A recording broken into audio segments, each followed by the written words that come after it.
Bienvenidos a la mejor asesoría educativa. En esta oportunidad vamos a atender una consulta realizada por un suscriptor. Muy bien, leamos el enunciado. Un recipiente rígido aislado contiene 3 kilogramos de vapor húmedo. Recuerda que vapor húmedo es una mezcla de líquido y vapor, por lo tanto existe cierta calidad. Esta mezcla se encuentra a 200 kilopascal. Inicialmente, 3/4 partes de la masa es líquida. Se enciende un calentador eléctrico hasta que todo el líquido se vaporiza. Ante esta situación, obtener A. La temperatura inicial de la mezcla. B. La temperatura y presión final de la mezcla. C. Diagrama presión-volumen del proceso. D. Calor aportado al agua. Y por último, el cambio de entropía que sufre la sustancia durante el proceso. Muy bien, ilustremos lo que está sucediendo. Se tiene un recipiente rígido aislado. Recuerda que rígido, ojo, rígido significa que el volumen es constante, las paredes son fijas. Y aislado significa que la sustancia no puede intercambiar calor con los alrededores. No, el intercambio de calor con los alrededores es totalmente nulo, justamente porque es aislado.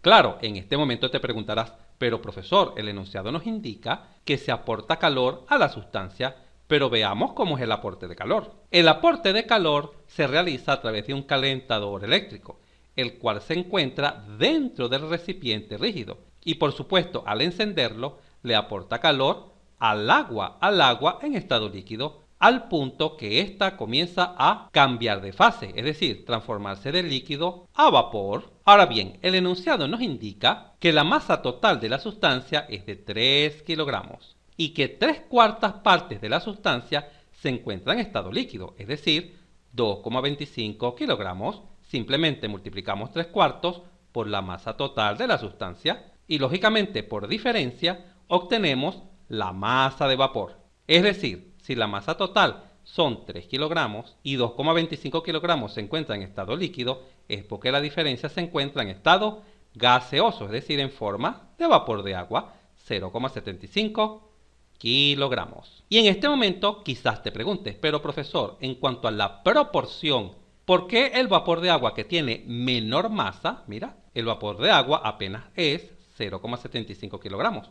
Mientras que la masa del líquido es mucho mayor, es 2,25 kilogramos. Sin embargo, ocupa menos volumen. La respuesta es la siguiente. Recuerda que por lo general, una sustancia en estado gaseoso ocupa todo el volumen disponible del recipiente. En cambio, la sustancia en estado líquido, por supuesto, está en el fondo y por lo general ocupa mucho menos volumen. Y ojo, una cosa es la masa y otra cosa es el volumen. Lo que se conoce del estado inicial es que la presión es de 200 kilopascal y por supuesto que nuestra sustancia se encuentra en mezcla, líquido-vapor. Y si se encuentra en mezcla, automáticamente hemos aprendido que existe cierta calidad, la calidad del estado 1. Existe cierta calidad y esta calidad la podemos obtener en este momento. Sí, si lo deseas lo puedes hacer, recurriendo a la definición de calidad. Recuerda que la calidad se define como la masa de vapor dividido sobre la masa total de una mezcla. Y en este caso, la masa de vapor es conocida. Es exactamente 0,75 kilogramos, ¿correcto? Y la masa total de nuestra sustancia también es conocida. Es de 3 kilogramos. Al efectuar este sencillo cociente en una calculadora, se obtiene que la calidad del estado 1 es exactamente igual a 0,25. Y listo, ya conoces la calidad del estado 1. Repito, ¿por qué sabemos que existe cierta calidad? Porque se nos informa que nuestra sustancia se encuentra en el estado de mezcla. Y siempre que exista una mezcla, se tendrá cierta calidad, que en este caso vale 0,25.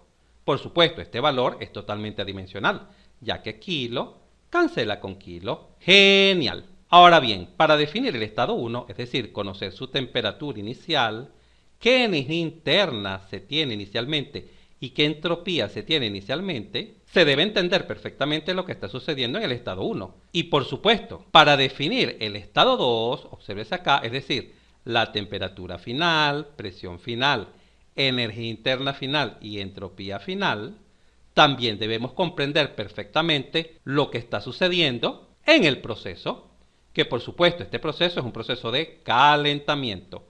Calor, ojo, calor que se recibe del calentador eléctrico. Cuidado, este calentador eléctrico que se visualiza dentro del recipiente. Hago hincapié en la forma en que se está aportando el calor, ya que el recipiente es aislado. Y aislado significa que no existe intercambio de calor con los alrededores. No existe, ya que el recipiente es totalmente aislado. Ahora bien, en este momento te preguntarás, pero profesor, ¿por qué está considerando la energía interna y también está considerando la entropía? ¿Por qué se está considerando la energía interna? Porque se trata de un sistema cerrado. Y como se nos solicita el calor aportado en el proceso, debemos aplicar la primera ley de la termodinámica. Y ya sabemos que la primera ley de la termodinámica para un sistema cerrado involucra a la energía interna. Recuerda que la primera ley se escribe así: calor es igual a variación de energía interna más el trabajo absoluto. Muy bien, y por otro lado, también debemos conocer la entropía, porque en el último ítem del ejercicio se solicita cuál es el cambio de entropía durante el proceso. Y como se trata de una sustancia pura, para obtener el cambio de entropía, debemos conocer cuál es la entropía en el estado final menos la entropía en el estado inicial. Genial. En este momento quiero detenerme en un punto fundamental para poder resolver cualquier ejercicio práctico, es decir, de matemática, física, etc., en este caso particular de termodinámica, para poder saber qué fórmula vamos a utilizar o a qué tablas debemos recurrir. Es fundamental comprender qué está sucediendo en el proceso.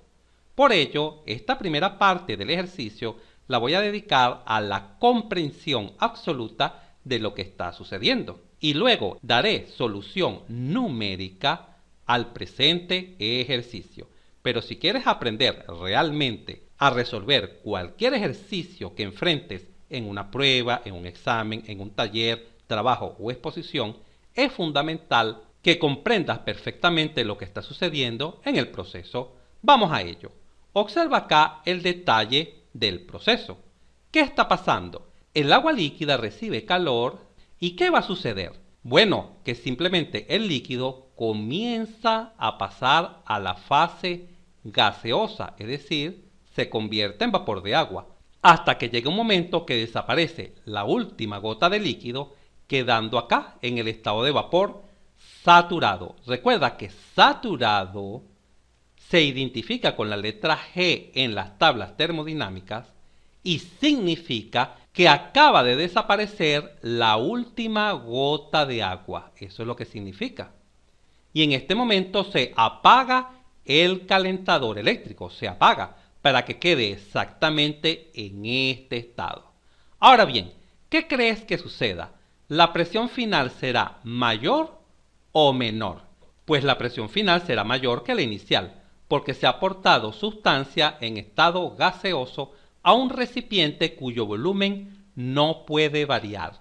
Pero veamos más de cerca lo que significa el aporte de sustancia gaseosa. Observa acá. Vamos a suponer que nuestro recipiente rígido se le agrega agua en estado líquido, hasta que se llena. Míralo acá, acá está lleno. Ubicamos acá un tapón, por lo general con rosca, e instalamos una bomba de agua. Si intentas agregar agua líquida al recipiente, es muy poco probable que ésta logre entrar. ¿Por qué? Porque el líquido es una sustancia incompresible, no se puede comprimir. Es equivalente a tomar dos sólidos y tratar de meter un sólido dentro del otro, como que tomes una roca, una piedra, e intentes tomar una roca y colocarla dentro de la otra roca. Esto es prácticamente imposible. De hecho, la bomba se puede dañar. Y justamente como la sustancia se encuentra en estado líquido, la presión permanece aproximadamente constante. No se puede aumentar al agregar una sustancia, pero caso contrario pasa cuando la sustancia es gaseosa. Vamos a suponer que tomamos aire, mira. Introducimos aire en nuestro recipiente, cierta cantidad de masa de aire, lo cerramos, colocamos el tapón con rosca y ahora instalamos un compresor. Recuerda que los compresores manejan sustancias en estado gaseoso y se comienza a introducir aire. ¿Qué va a pasar dentro del recipiente rígido? Bueno, la presión aumentará. ¿Por qué? Porque la sustancia es gaseosa y en estado gaseoso sí puede entrar al tanque rígido, sí puede.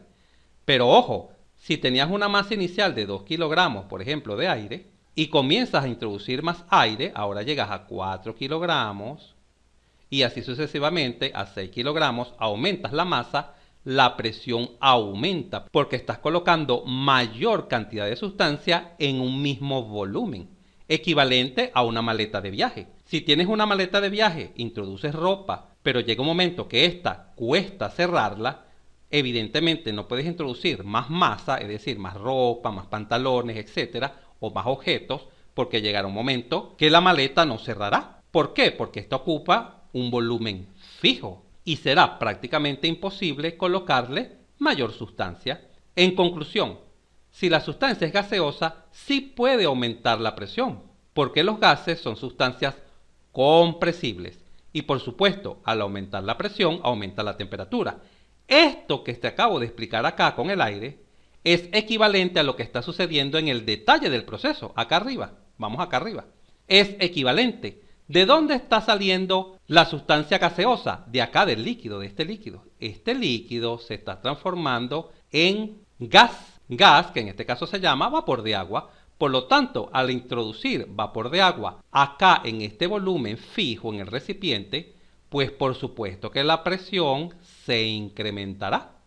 Por lo tanto, la presión final de seguro será mayor que la presión inicial. Y por supuesto, al aumentar la presión, también aumentará la temperatura. La temperatura final también aumentará. Comprender esto es fundamental para poder dar solución a nuestro ejercicio. Ahora bien, ¿qué hubiese sucedido si el recipiente no es rígido? Obsérvalo acá. Vamos a suponer que se tiene un pistón, mira. El famoso cilindro, este es un cilindro, el recipiente negro es un cilindro, y el pistón destacado en rosado. Vamos a suponer que el pistón tiene una masa tal que genera una presión de 400 kilopascal. Y la presión atmosférica, que está acá arriba, la presión atmosférica, es de 100 kilopascal. La suma serían 500 kilopascal. Y sabemos que la presión inicial es de 200 kilopascal, porque así lo dice el ejercicio, míralo acá. La presión inicial es 200 kilopascal. Y se comienza a calentar la mezcla. ¿Qué pasará? Ya sabemos que el líquido aportará vapor a esta masa que se encuentra acá en la parte superior, aumentando la masa de vapor. Y por supuesto, por ser una sustancia gaseosa, aumentará la presión. Y esta presión aumentará ¿hasta qué punto? Hasta llegar a los 500 kilopascal. Obsérvese acá. ¿Y por qué sabemos que va a llegar a 500 kilopascal? Porque es exactamente lo que se necesita para que el pistón se comience a mover, comience a subir. Y ojo, como el pistón está subiendo contra la atmósfera únicamente, no existe resorte, no existe una ecuación que relacione presiones iniciales con finales, como por ejemplo así, P1V1 a la N es igual a P2V2 a la N. Esto no existe y tampoco se está dando una presión final de nuestra sustancia. Entonces, ojo, atención, esta presión permanece constante, no varía. Repito, ya que es muy importante, ¿por qué no varía? Porque no existe una relación o ecuación de presiones iniciales con finales, no existe un dato de presión final y tampoco existe ningún resorte. Simplemente el vapor se está expandiendo contra la atmósfera, única y exclusivamente contra la atmósfera o contra una presión constante, una presión cualquiera, pero esa presión es constante, porque claro, la masa del pistón no varía, se supone que el pistón permanece con su mismo peso durante todo el proceso, es decir, la presión que genera el pistón y la presión que genera la atmósfera es constante. Y quizás te preguntes, ¿pero qué hubiese pasado si el pistón es más pesado? Es decir, se necesitan 800 kilopascal para que el pistón se comience a mover. Bueno, en ese caso, la presión de nuestra sustancia sí requeriría que llegara a 800 kilopascal. Y es probable que a 800 kilopascal exista la última gota de agua, es decir, esté a punto de convertirse en vapor saturado. Eso puede pasar. Y también puede pasar lo siguiente. que el pistón sea tan pesado que se necesite una presión de 1400 kilopascal. Pero ya nuestra sustancia se encuentra en vapor saturado. Ojo, esto es vapor saturado. Ya desapareció la última gota de líquido. En este momento ya no hay más aporte de vapor a nuestra sustancia. O lo que es lo mismo, ya no hay cambio de fase de líquido a vapor en nuestra sustancia. Si en este momento, en este que está acá al final, yo apago el calentador, el pistón que necesita 1400 kilopascal no se moverá, porque esta presión es muy pequeña, 800 kilopascal es menor que 1400. Por supuesto que no se moverá. Pero ¿qué sucede si yo enciendo de nuevo el calentador? Recuerda que el calentador aporta calor acá adentro directamente, el calentador eléctrico. ¿Qué sucede si yo lo enciendo? ¿Qué pasará? Bueno, simplemente lo que va a pasar es que toda la sustancia que ya se encuentra en estado de vapor, no hay cambio de fase, se va a continuar calentando, la temperatura va a aumentar. Y como la temperatura aumenta, también lo hará la presión. Recuerda que temperatura tiene que ver con energía cinética, con la velocidad con que se mueven las moléculas. Si tienes mayor temperatura en cualquier sustancia gaseosa, las moléculas se van a mover cada vez más rápido, impactando con mayor fuerza a las paredes, por lo tanto aumentando la presión. Y si caliento el vapor, se convertirá en vapor sobrecalentado y sí se puede alcanzar la presión de 1400 kilopascal acá. De 800 subir a 900, a 1000, hasta llegar a 1400, donde por supuesto se comenzará a desplazar el pistón hacia arriba. También es interesante analizar cuando se tiene el estado final, vapor saturado, observa, el estado final es vapor saturado, obsérvalo acá lo visualizas. ¿Qué sucede si el calentador se apagó, está en off, está apagado, y el recipiente es aislado? ¿Qué sucederá? Bueno, que la temperatura y presión permanecerán constantes, eso es lo que sucederá, porque como es aislado no puede perder calor con los alrededores, es decir, no se puede enfriar. Ahora bien, suponiendo que el calentador esté apagado, pero el recipiente no es aislado, no, para nada, no es aislado, es decir, puede intercambiar calor con los alrededores. ¿Qué sucederá? Que gracias a esta diferencia de temperatura ambiente a 27, y la temperatura del vapor que está más caliente, acá en el estado final está a 171, esta diferencia de temperatura generará un flujo de calor hacia el exterior. ¿Y qué sucederá con nuestra sustancia? Se enfriará, se comenzará a enfriar. Y llegará un momento en que comenzará a condensarse, a pasar al estado líquido. Ahora bien, ¿qué sucede si el recipiente es aislado, pero continuó calentando? Mira, ahora está encendido el calentador, lo continuó calentando. ¿Qué sucede con la temperatura y la presión? Aumentarán, porque este aporte de calor sobrecalentará el vapor. Eso se llama vapor sobrecalentado. Y tal como acabamos de explicar, a medida que aportas calor a un vapor, a una sustancia gaseosa, su temperatura aumenta y por ende también la presión. Y finalmente, si el recipiente no es aislado y el calentador está encendido, mira, está encendido, ¿qué pasará? ¿Qué sucederá? ¿Será que la sustancia se calienta o se enfría? Esto dependerá de la cantidad de calor que aporte este elemento, el calentador eléctrico, este calor rojo. Todo dependerá de si ese calor que está aportando mi calentador eléctrico es mayor o menor al calor que se está perdiendo, ya que el recipiente no es rígido. En este caso hay que compararlo. Por ejemplo, si el calor perdido es 20 kJ, pero el calor aportado por el calentador eléctrico es apenas de 3 kJ, por ejemplo, bueno, nuestra sustancia se enfriará, porque evidentemente se está perdiendo mayor cantidad de calor. Por lo contrario, si el calor aportado por el calentador es 30 kJ y apenas se pierde un solo kilojoule, pues nuestra sustancia tenderá a calentarse. Finalicemos el análisis de lo que está sucediendo en nuestro proceso con esta última situación. ¿Qué pasa si nuestro vapor está sobrecalentado a 1400 kilopascal? Acá tenemos un pistón que ejerce una fuerza de 800 kilopascal, acá. El recipiente no es aislado. Bueno, si no es aislado, perderá calor, mira, perderá calor hacia los alrededores, porque se encuentra a alta presión y a alta temperatura. Por lo tanto, la temperatura y presión comenzarán a descender, a disminuir. ¿Y hasta qué punto disminuirán? ¿Disminuirán infinitamente? No, la temperatura disminuirá hasta alcanzar el equilibrio térmico con los alrededores, es decir, los 27 grados centígrados. Y la presión permanecerá en 800 kilopascal. Y es posible tener en este caso el agua en estado líquido. Esto es perfectamente posible. Por supuesto, si yo elimino este pistón, se elimina. Vamos a suponer que se elimina esta presión para no tener líquido comprimido y se deja abierto a la atmósfera, la cual es de aproximadamente 100 kilopascal. Bajo estas condiciones de presión atmosférica y temperatura ambiente, ya sabemos que evidentemente acá podemos asegurar sin lugar a dudas que el agua estará en estado líquido.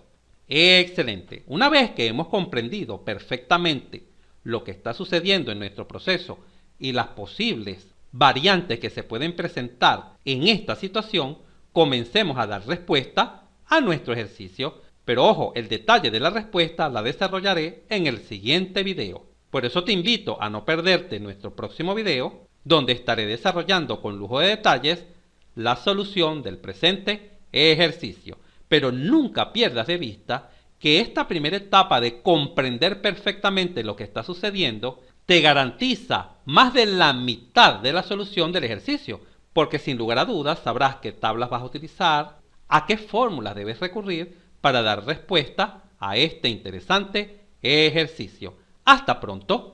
Si este video te fue útil, suscríbete a nuestro canal, así nos ayudas a crecer. Si te gustó, dale un like, y si conoces a alguien, algún compañero, amigo o familiar que le pueda servir esta información, por favor compártela y continúa aprendiendo de forma rápida y fácil sobre este tema mirando este video para que veas cómo entenderás mucho más este punto.